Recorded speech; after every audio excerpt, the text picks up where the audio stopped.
inews.id. Ini baru berita. Terima kasih Anda masih bersama kami di Morning News. Dan sekarang kita akan ngobrol-ngobrol soal Timnas Indonesia Garuda Calling. Yeay. Kita sudah bersama dengan pandit sepak bola nasional, yaitu Abdul Haris, yang juga redaktur pelaksana di inews.id. Sehat Bu Gais? Alhamdulillah. Luar biasa, Jadwal Bung Ais. tausiah Padat, betul, iya. Gantiin Mama Dede. Oh, tadi pagi udah di TV mana Bung Ais? Iya.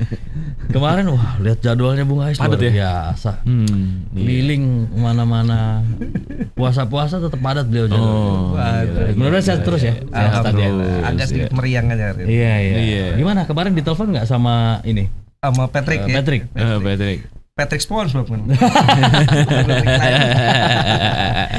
Ada 27 nama pemain yang dipanggil. Iya.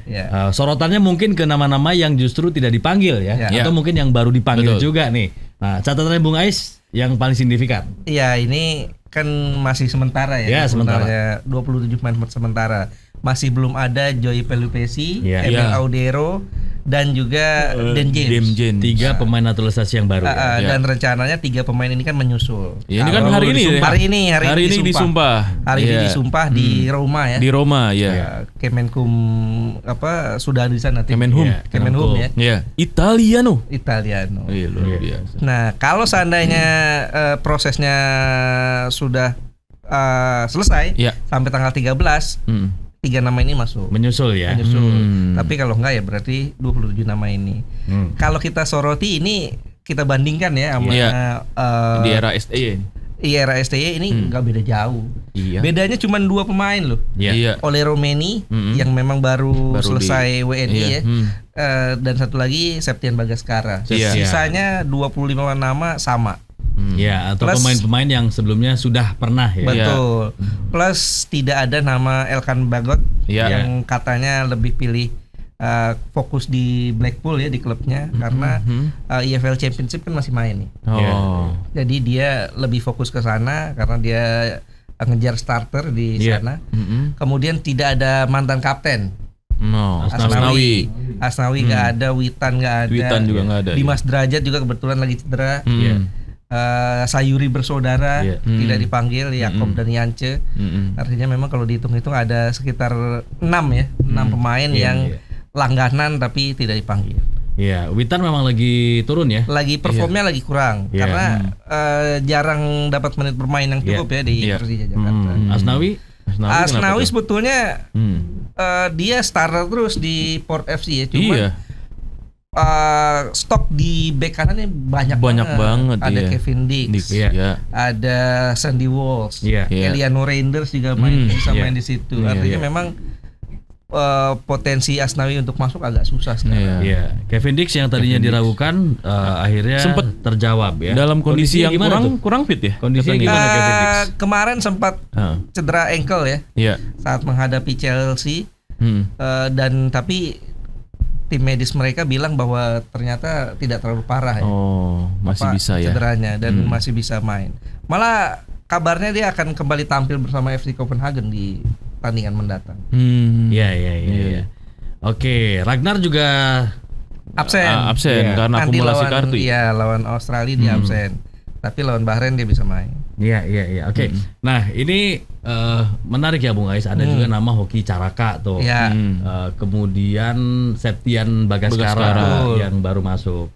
Komentar Bung Ais gimana? Nah, ini menarik di era Patrick Kluivert ini ada 3 nama striker nomor 9. Iya. Ada Hoki Caraka, ada Ramadan Sananta yang Ramadan kemarin Sanata, dipanggil, iya.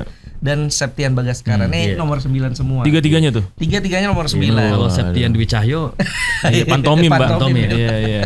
Itu sangkatan Bapak kan? Ya, artinya kalau kita lihat di sini Patrick Kluivert bisa jadi dia akan lebih memaksimalkan striker nomor 9. Kalau Oleh Romini kan bukan nomor 9 nih, artinya dia lebih ke nomor 7 sayap atau nomor 10 ya. false nine ya. False False nine. 9 atau nomor 8 lah.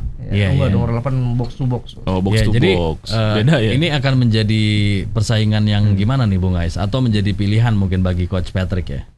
Yang menarik kan sekarang kita bisa lihat dengan skuad yang hampir sama dengan era Sintayong, apa yang bisa dilakukan oleh coach Patrick Kluivert ini? Karena yang dihadapi kan nggak gampang nih. Ada Australia, meskipun Australia ini kehilangan 11 pemain banyak yang absen, ya, termasuk Harry Souttar, pemain back yang janggung banget 2 meter. Dia absen. Nah, tapi tetap Australia adalah Australia. Dia main di kandang sendiri di Sydney, sehingga bukan lawan yang mudah lah untuk bisa dikalahkan. Jadi ya Australia tetap Australia ya. Tentu akan dari segi level kan udah juga udah jelas kelihatan ya. Peringkat FIFA juga jelas kelihatan. Dan langganan Piala Dunia kan mereka punya tradisi juga gitu ya. Oke. Dan ini memang lebih banyak pemain lokal juga yang dipanggil berarti ya. Ya kalau kita lihat kan sekitar ada tanpa 3 pemain ini kan sekitar ada 14 pemain 14 pemain diaspora. 14 pemain diaspora tanpa Elkan Bagot, tanpa Joy Pelupesi juga belum masuk. Iya, tapi kalau mereka masuk ya jadi nambah. Udah jadi nambah. Nah, kira-kira siapa yang akan dibuang, Bung Ais? Nah, itu dia. Menarik nih. Menarik. Katanya ada bocoran nih. Kalau di posisi kiper berarti ada kalau satu yang Laudero masuk ya berarti antara Hernando dan Nadeo ya. Kabarnya Nadeo yang akan dibawa ya, karena secara postur Nadeo lebih 185 ya. Dan dari minute play juga dia main reguler dan save-nya juga banyak. Clean sheet-nya banyak. Clean sheet-nya terbanyak ya di Liga 1 sehingga kemungkinan Nadeo. Nah, di posisi bek kiri, nah ini dia banyak tuh yang stoknya. Ada Pratama Arhan, ada Saint Patinama. Betul. Ada Calvin Verdong. Kalau Dan James masuk, kemungkinan besar yang bisa jadi tersingkir justru Saint Patinama bisa jadi. Karena kalau Pratama Arhan dia punya sesuatu yang nggak dimiliki oleh pemain lain. Lemparan jarak jauh ini. Spesialis lemparan ke dalam nih. Ini nggak banyak pemain yang bisa lakuin itu. Lemparan ke dalam tajam. Mungkin kalau kita ingat dulu di Premier League ada Rolly Delap ya. Rolly Delap. Itu lemparannya mirip-mirip kayak gitu. Iya. Dan bahkan di Bangkoknya juga Arhan terus dilatih ya. Betul. Dan kemampuan Arhan ini benar-benar dioptimalkan oleh klubnya. Udah 2 gol. Iya. 2 gol dari lemparan ke dalam ya. Ke dalam itu. Bapak latihannya apa lemparan ke dalam, Pak? Jadi kan apa? Jadi fokusnya dia bukan ya lari, gocek gitu-gitu ya. Semakin fokusnya tuh lagi lemparan ke dalam ya. Supaya lebih powernya nambah dan akurasinya juga. Cuman ya risiko kata Mas Dwi waktu itu bilang ya, ini kalau cedera ketek nggak pernah dimainin bahaya. Kalau cedera ketek ya Mas Dwi ya. Mas Dwi bilang gitu kemarin. Loh, Pratama Arhan kalau cedera ketek gimana ya gitu, kagak bakal dimainin. Hubungi Bung Ais. Karena bisa dibawa ke Cikupa. Jadi patokannya kalau Arhan bukan ankle. Iya. Dia cedera yang lain, hamstring gitu-gitu masih oke lah. Cedera ketek yang bahaya, dia gak dimainin, Pak. Tapi ini kadang bisa menjadi apa ya? Solusi loh ketika di menit-menit akhir biasanya kita butuh gol dan terbukti waktu lawan China ya kan gol yang diciptakan oleh Tom Haye ini kan berawal dari lemparan ke dalam. Banyak di fase-fase krusial. Salah satu aja kan waktu lawan Vietnam juga kan di GBK itu satu-satunya gol itu awalnya dari lemparan dalam Pratama Arhan. Iya benar. Iya, seorang pelatih kadang punya pertimbangan tersendiri kenapa seorang pemain itu dipanggil, kenapa seorang pemain dimainkan. Ada juga yang jago tendangan bebas nih. Dimasukkan pada saat pas tendangan bebas doang. Iya benar. Sini Sami Hajlovic juga pernah mengalami hal yang sama. Dia spesialis tendangan bebas kan. Jadi pas dapat free kick, dapat set piece, dia masuk tendangan bebas, gol udah kelar. Gitu, ditarik lagi keluar. Time out. Oke, kemudian adanya Joy Pelupesi. Nah, Liga Tengah seperti apa? Nah, Joy Pelupesi ini seorang DM ya, defensive midfielder. Dia sebetulnya sih direkrut untuk menggantikan Jairo karena Jairo agak susah ya dokumentasinya katanya masih ada yang belum lengkap. Sehingga digantilah oleh Joy Pelupesi. Nah, dengan adanya Joy Pelupesi ini persaingan di tengah akan sangat ketat tuh. Karena di tengah udah ada Ivar Jenner, udah ada Nathan Choaon, udah ada Tom Haye. Belum lagi ada Ricky Kambuaya di situ. Siapa yang kebuang tuh? Ya, ini mungkin masih bisa ya, masih bisa Ditambah, dipertahankan ya, karena iya. di tengah kan kita butuh lebih banyak orang. Mungkin yang terbuang di posisi center back kali. Kayak misalnya Muhammad Ferrari terdepak untuk mengakomodir Joy Pelupesi masuk. Iya. Nah di lini depan juga sama ya dengan masuknya oleh Romeni. Ini akan menjadi seleksi alam juga ya untuk pemain-pemain yang dipanggil. Quote unquote nih Hoki Caraka misalnya. Kalau Bung Ais melihat apa pertimbangannya Hoki Caraka ini dipanggil ke timnas? Pemain muda sih.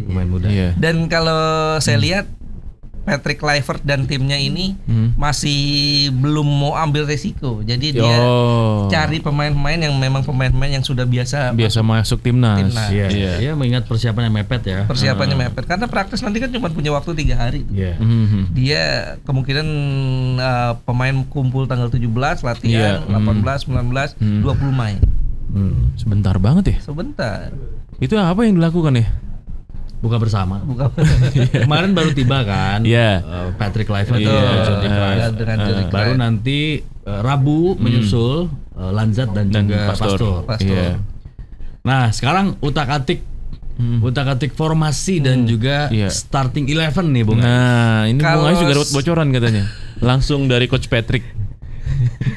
Kalau saya pikir Coach Patrick ini antara umpan lambung sama menjebak ya. Umpan lambung atau tackle ini ya. Loh, ini lemparan ke dalam. Kejauhan tapi lemparannya. Ya, kalau saya pikir Coach Patrick tidak akan banyak mengubah ya. Memang ini yang bikin Australia juga bingung ya, karena Coach Patrick ini terbiasa main pola 4 back. Dengan 4-3-3 atau 4-2-3-1. Tapi kalau Alex Pastornya pola 3 back, 3-4-3 atau 3-5-2. Nah, kalau saya pikir yang akan jadi utak-atik strategi itu Alex Pastornya. Sementara Patrick kan ini lebih sebagai sosoknya ya. Jadi selain itu juga mereka tentu tidak akan mau ambil resiko ngubah pattern langsung dalam tempo 3 hari itu. Jadi pola mainnya kemungkinan masih tetap 3-4-3 atau 3-5-2 ya. Seperti saat Indonesia menang lawan Arab Saudi. Dan pemainnya kurang lebih mungkin sama ya. Kiper antara Emil Odero atau Martin Paes. Kalau saya sih lebih prefer tetap Martin Paes. Karena chemistry-nya kan udah dapet tuh. Kemudian di belakang kalau pakai 3 back ada J.I. Jazz di tengahnya. Di kanannya ada Max Hilgers dan di kirinya bisa Rizky Ridho. Rizky Ridho kemarin bikin gol. Jauh banget tuh. Tendangannya makanya keren tuh. Keren. Ya, jadi dia layak menemani J.I. Jazz dan Max Hilgers. Di tengah 3 gelandang yang dimainkan ini kalau ada Joy Pelupesi mungkin Joy Pelupesi main. Dan 2 lagi Tom Hai dan Marcelino Ferdinand. Marcelino Ferdinand akan lebih didorong sebagai free roll ya. Nomor 10 lah. Aja ya. Dan di sayapnya kiri tentu Calvin Verdong. Sulit ya untuk menggantikan Calvin Verdong bahkan dengan Dan James ya. Betul. Sangat stabil. Sangat stabil. Fighting spiritnya juga luar biasa. Skillnya juga tinggi. Bagus. Nah di kiri kalau Kevin Dix fit ya Kevin Dix. Di kanan kalau Kevin Dix fit ya Kevin Dix. Atau kalau dia nggak fit berarti ada Sandy Walsh. Di depan ya Ole dan Rafael Strike. Ya ini 3-5-2 atau 3-4-1-2 lah. Iya. Tapi dua sisi sayap kita, dua sayap ini bagus-bagus mainnya stoknya ya. Betul. Verdong di kiri, kanan ada Sandy Walsh dan juga Kevin Dix. Betul. Ini ya mudah-mudahan ya dengan pola seperti ini bikin Indonesia paling enggak bawa pulang 1 poin lah dari Sydney. Ya artinya kan kita sisa 4 pertandingan nih. Nah ini gimana nih? Lawan Australia tanggal 20, lawan Bahrain di GBK tanggal 25 Maret, kemudian tanggal 5 Juni itu lawan China di GBK dan tanggal 10 Juni lawan Jepang di Saitama. Nah, kalau lawan Jepang agak berat lah. Ya udah kita lewatin lah ya. Bisa dihitung lah itu. Berarti nggak berangkat nih? Berangkat lah. WO dong. Jangan gitu dong. Kita harus berharap. Apa yang bilang? Siapa tahu kan. Yang lagi dibilang nggak usah dihitung gitu. Kalau gitu nggak usah berangkat. Ya kita berharap juga sih bahwa Jepang itu kan itu pernah yang terakhir kan. Iya. Dan Jepang udah pasti lolos kan. Iya. Siapa tahu Kali kan. kasihan. Kali aja Jepang saat itu main pakai pemain-pemain pelapis, Iya. pemain muda kan. Bukan nggak Pelapis Iya. kedua juga kuat, Pak. Terus timnas kita udah semakin hebat, semakin Ya, solid benar. dan semakin produktif. Juni apa ya itu ya? Juni tanggal 10 Juni. Masih ada kemungkinan lah Bisa naturalisasi. tambah. Masih ada Oh iya Iya, benar. kan? Nanti kan pemain-pemain baru juga akan menyusul nantinya. Ya minimal di 3 pertandingan awal itu lawan Australia, Bahrain dan China kita dapat 7 poin aja. 1 lawan Wah, itu Australia, top sih. 3 lawan Iya, Bahrain, betul, 3 3 lawan lawan China, China. 7 poin. Ini 7 poin. mudah-mudahan kita bisa lolos langsung dari situ. Amin. Amin. Iya dong. Optimis dong. Optimis benar. Iya ya. Jadi kalau kiper Bung Ais prefer Martin Paes. Martin Paes. Iya, karena Iya. udah ada chemistry-nya kan. Karena chemistry-nya udah dapet. Martin Paes ini udah membuktikan kualitasnya lah. Kalau dari segi kualitas bagus mana? Kalau dari segi kualitas dari nama besar tentu Emil Audero. Cuman kan Emil ini belum pernah main bareng kan. Iya. Dan mungkin dia kelamaan jadi pejabat kali ya, udah dari wali kota terus jadi wagub sekarang. Itu Emil yang mana? Emil Dardak. Mas Emil, selamat pagi. Selamat pagi. Emil Audero ini ya nama besar ya. Nama besar lah. Cuman kan ya itu dia kalau kita lihat dari track recordnya kan Emil Audero ini pernah di Sampdoria, Iya. pernah jadi kiper kedua atau Iya. ketiganya Juventus kan. Iya. Dan sempat nolak PSSI juga ya. Sempet nolak bapaknya kan. Bapaknya. Itu, Ya ini Padahal lahirnya di Mataram dia. padahal lahir di Mataram. Ya mungkin pengen kan membela Italia Iya. gitu. Iya karena Punya waktu impian itu gitu. dia memang saat masih junior kan sempat bersaing sama ini kan sama apa Donnarumma. Iya. Donnarumma. Donnarumma. Tapi kalau dilihat dari sekarang semakin bertambah. Sekarang sayangannya Dona Harun. Iya.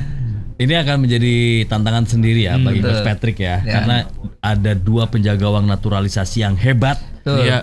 Cap cip cup aja lah ibaratnya. Iya. Ditambah lagi 1 penjaga gawang lokal yang juga tidak kalah hebat. Ya tapi kalau kita lihat kayak gini kan bukan Indonesia aja yang punya 2 kiper bagus. Brazil kan punya Alisson Becker dan Ederson. Ederson iya. Iya. Berarti kita setara Brazil nih. Enggak juga sih. Buktinya kita belum pernah kalah dari Brazil. Betul. Iya, benar. Nggak pernah ketemu, Pak. Nah, Eliano Reinders nih. Kita mungkin bertanya-tanya juga prospek Eliano Reinders gimana sih di era Sintayong, pemain ini tanda kutip terpinggirkan. Betul. Sekarang di eranya Coach Patrick seperti apa? Iya, memang waktu era Coach Sintayong ini agak membingungkan ya. Iya. Eliano Reinders tersingkir kalah saing dengan pemain-pemain Liga 1. Padahal kalau kita lihat dia ini menit bermainnya di PSV Zwolle Iya. cukup banyak Iya. dan kerap jadi pemain inti.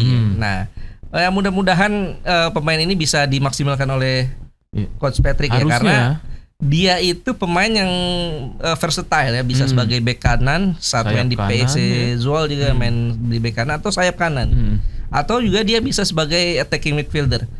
Jadi saya pikir kalau seandainya Coach Patrick bisa memaksimalkannya ini Eliano bisa menjadi salah satu kekuatan penting buat timnas.